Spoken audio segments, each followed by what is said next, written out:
Hi everyone, my name is Jill Monty and I'm here today to inform you of a person who is contributing so much to the nursing community, Judy Sheridan Gonzalez.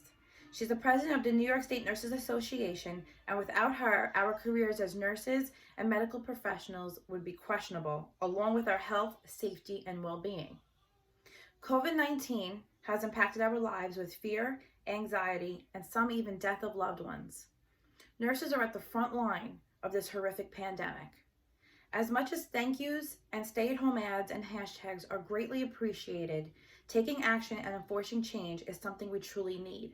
And this is what Judy Gonzalez Sheridan has done for us. I recently became a nurse in 2018. Unlike most jobs, there are stages of advancement here. Your first few years, you start off as a novice. This is when you have very little experience under your belt.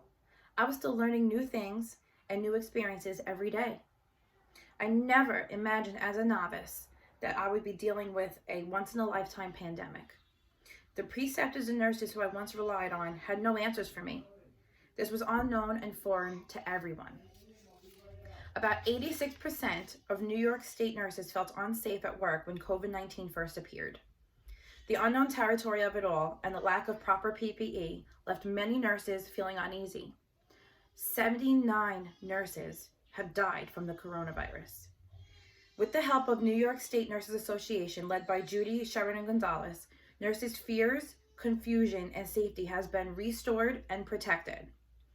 Nurses have become heroes that they did not sign up for.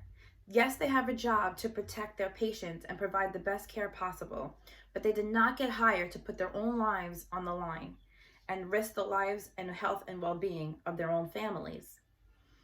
America, a wealthy first world country, lacked personal PPE equipment for the medical professionals when COVID-19 first hit.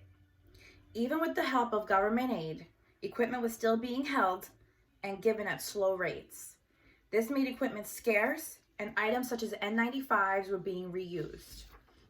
Judy Sheridan Gonzalez is the president of New York State Nurses Association, NYSNA.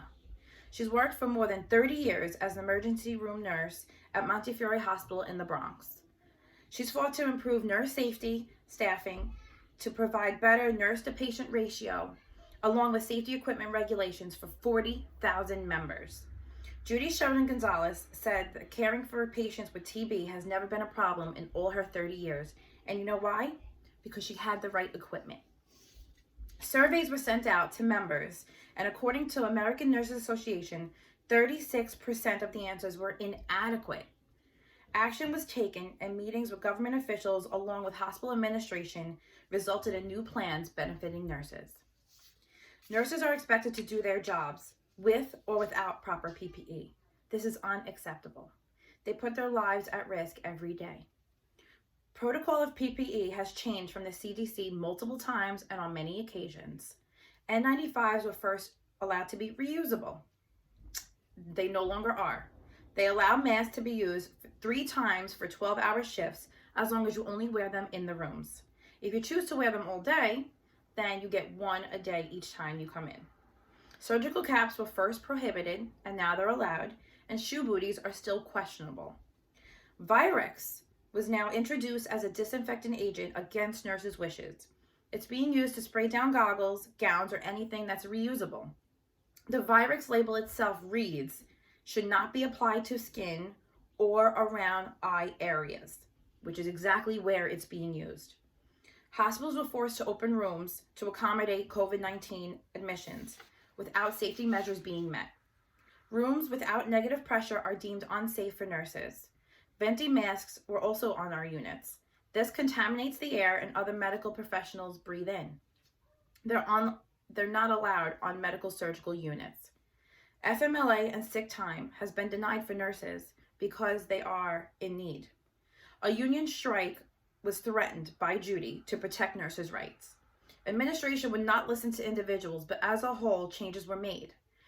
Judy took all of our inputs, our daily logs, and had monthly and weekly meetings. She made our voices heard. She was our voice. She demanded a protocol sheet to be filled out every day and to be hung outside the COVID rooms. It then states exactly what a nurse should be wearing, which includes 2 sets of gloves, goggles or a face shield, a disposable bunny suit, an N95, and a surgical mask covering the N95. After she threatened to strike, PPE was then stored and placed out for nurses. In conclusion, the government and healthcare has failed us. The term hero has bothered many nurses. One has stated, "We are essential, not expandable." There is a difference. Our lives have been put on the line. Would you send a soldier to combat with no gun? Of course not. NISNA and the union president, Judy Sheridan Gonzalez, has saved not only nurses' rights, but their lives. Nurses have become heroes, which they did not sign up for. They have a job to protect their patients and provide the best care possible, of course. But nurses go to work for a paycheck, and then survival, and then back home to their families.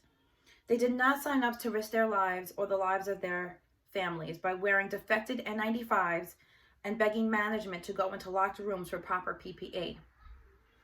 We did not choose to spray down chemicals on our gowns and share them with other nurses. The United States is one of the richest countries in the world. This is the land of opportunity, and many people come here for medical care, jobs, and protection. Nurses have felt either of these in the past few months. Without the safety plan in place and protocols to be followed, along with protest sheets and from NISNA, many nurses have left the profession by now. This would be detrimental to the nurse shortage we already have. It is a relief to have a number to call or someone you could go to when you feel threatened or anxious about the health of not only you, but your coworkers and your family. Because as a nurse, you're bringing whatever you have home to your family. Judy Sheridan Gonzalez has proved that she has a nurse's best interest in mind to us. And to us nurses, she is our hero. Thank you very much.